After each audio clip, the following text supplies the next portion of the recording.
Hey guys, so today we're going to try a new ramen. First thing I'm going to do is put a little bit of oil in my pan, let that warm up. Now that we're warmed up, I'm going to throw in, I've got peppers and onions here.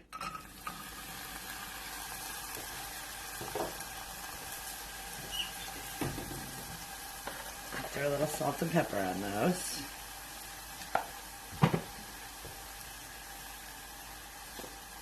We'll let those cook.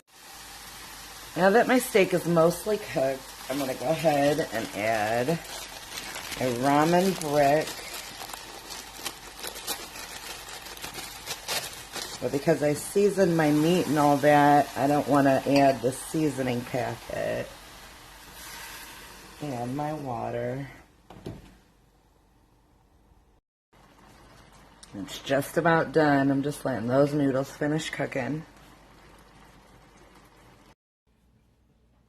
Alright, I'm going to put it in the bowl here.